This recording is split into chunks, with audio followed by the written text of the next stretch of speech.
Assalamualaikum warahmatullahi wabarakatuh. Kami dari kelompok 5 KSI 6A akan membahas tentang profesi analis. Nah, yang pertama itu adalah kita harus mengetahui terlebih dahulu apa itu data analis. Next. Nah, data analis adalah seseorang yang bertugas untuk mengumpulkan, mengolah, menganalisis, dan menginterpretasi data untuk mampu mengambil keputusan yang berbasis data, atau sering kita sebut data-driven decision making. Nah, jadi peran ini juga sangat penting di berbagai sektor bisnis, pemerintahan, pendidikan, teknologi, hingga kesehatan. Nah, ada tugas utama seorang data analis, yaitu mengumpulkan data seperti dari berbagai sumber, database, survei, aplikasi, web, API, dan lain-lain. Kemudian membersihkan data. Nah, itu seperti menghapus duplikasi, memperbaiki data yang hilang, mengatur format agar rapi dan siap dianalisis dan kemudian menganalisis data. Jadi untuk menganalisis data ini biasanya seorang data analis menggunakan metode statistik ataupun menggunakan tools analisis untuk mencapai pola, tren ataupun anomali. Kemudian tugas utama seorang data analis juga harus membuat visualisasi data, seperti membuat grafik, dashboard, ataupun laporan visual agar hasil analisis ini mudah dipahami. Kemudian yang terakhir itu memberikan rekomendasi dengan menyampaikan hasil analisis kepada manajemen ataupun stakeholder untuk dijadikan dasar pengambilan keputusan. Nah, contoh biasa tools yang bisa digunakan itu ada Microsoft Excel ataupun Google Sheet. Juga bahasa pemrograman Python ataupun menggunakan SQL ataupun sebuah software visualisasi. Kemudian contoh penerapan pekerjaan data analis. Nah, ini biasanya sering diterapkan di sektor e-commerce, kesehatan, pendidikan, keuangan maupun pemerintahan. Kemudian ada beberapa peringatan bagi seorang data analis, yaitu jangan pernah menggunakan dataset yang sumbernya tidak jelas ataupun ilegal. Kemudian gunakan data yang open source ataupun resmi. Dan memang telah diizinkan secara hukum oleh pemilik data. Dan yang terakhir yang paling penting itu selalu memperhatikan etika dan legalitas dalam penggunaan data. Next.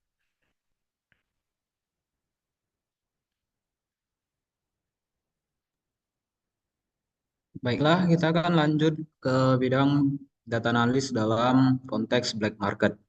Secara garis besarnya sendiri, organisasi black market data adalah kelompok ilegal yang menjual data curian dari dark web secara anonim ataupun tidak ada pengenalnya.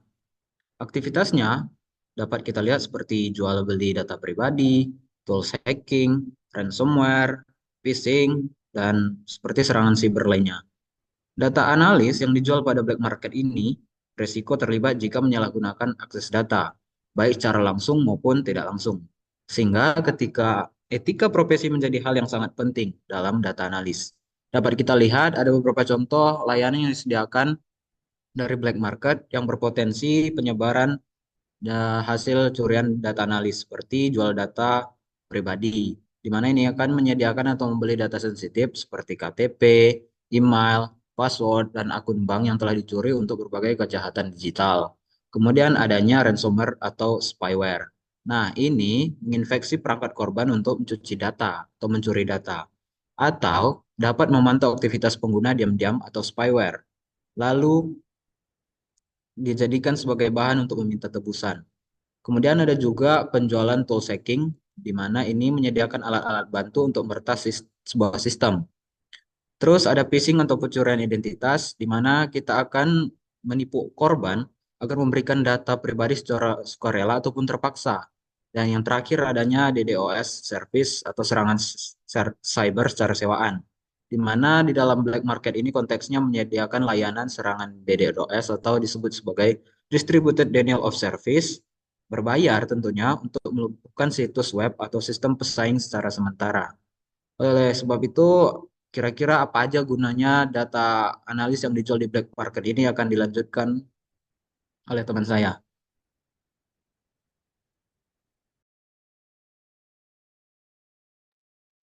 Baik, Selanjutnya itu terkait dengan kegunaan data yang dijual di black market. Jadi, data yang dijual di black market sering disalahgunakan oleh pihak yang tidak bertanggung jawab, termasuk data analis. Data pribadi dan perusahaan dapat digunakan untuk pencurian identitas, penipuan, manipulasi politik, atau penargetan iklan yang tidak etis. Sehingga nanti dia memanfaatkan keahlian dalam menganalisis dan memanfaatkan informasi tersebut untuk keuntungan ilegal. Kemudian pertama itu ada analisis pemilu. Di sini salah satu contohnya dari salah guna terkait dari black market tadi, di mana di dalam analisis pemilu ini data penduduk tersebut seperti usia, lokasi, dan preferensi politik dapat digunakan untuk manipulasi pemilu atau pengaruh dalam kampanye politik. Yang kedua, eksploitasi perusahaan. Di sini data pelanggan yang bocor bisa dimanfaatkan oleh pesaing untuk merusak reputasi atau mencuri pelanggan. Yang ketiga, pencurian identitas. Pencurian identitas di sini berkaitan terkait dengan data pribadi seperti KTP atau SIM yang digunakan untuk membuka akun baru. Sehingga nanti dia akan mendapatkan pinjaman atau bisa memalsukan identitasnya. Yang terakhir adalah target advertising dan manipulasi pasar. Di sini data perilaku pengguna dan preferensi dapat digunakan untuk iklan yang lebih manipulatif atau untuk menyesuaikan harga produk secara tidak adil. Baik.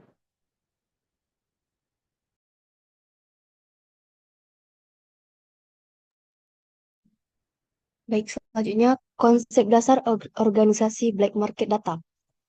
Yang pertama itu struktur, beroperasi melalui forum atau grup online yang menyerupai komunitas anonim.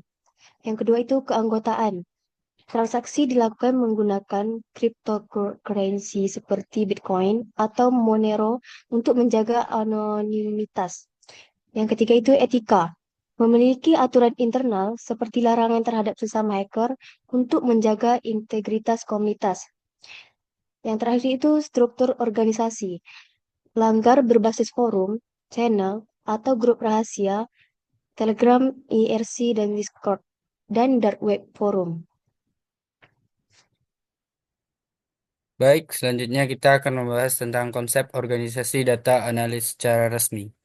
Organisasi resmi merupakan organisasi yang dibentuk secara formal dan sah dengan struktur yang jelas, tujuan tertentu, serta dijalankan berdasarkan aturan tertulis dan prosedur yang baku. Dalam konteks organisasi data analis, struktur ini mendukung kegiatan pengumpulan, pengolahan, dan analis data secara sistematis dan akuntabel. Organisasi ini bekerja berdasarkan legalitas hukum seperti Undang-Undang Perlindungan Data Pribadi, Undang-Undang ITE, serta regulasi sektoral lainnya, guna menjamin keamanan dan kegiatan penggunaan data. Dengan peran, tanggung jawab, dan alur kerja yang terstruktur, organisasi data analis dapat menghasilkan insight yang valid untuk mendukung pengambilan keputusan di tingkat manajemen. Kemudian, jenis organisasi data analis. Yang pertama ada perusahaan teknologi, yakni memiliki tim data analis untuk menganalisis perilaku pengguna, optimalisasi produk, dan pengambilan keputusan bisnis. Kemudian ada lembaga survei dan konsultan data dengan contoh seperti Nielsen, Katadata, MarkPlus. Fokus pada analis data pasar, tren konsumen, dan opini publik. Kemudian ada startup dan perusahaan e-commerce. Hampir semua startup saat ini mengandalkan data-driven decision making sehingga dapat menganalisis merupakan peran kunci. Selanjutnya akan dibahas. Baik, organisasi resmi data analis. Badan instansi pemerintah yang menyediakan atau mengelola data untuk analis data. Data analis. Yang pertama yaitu ada Badan Pusat Statistik, BPS.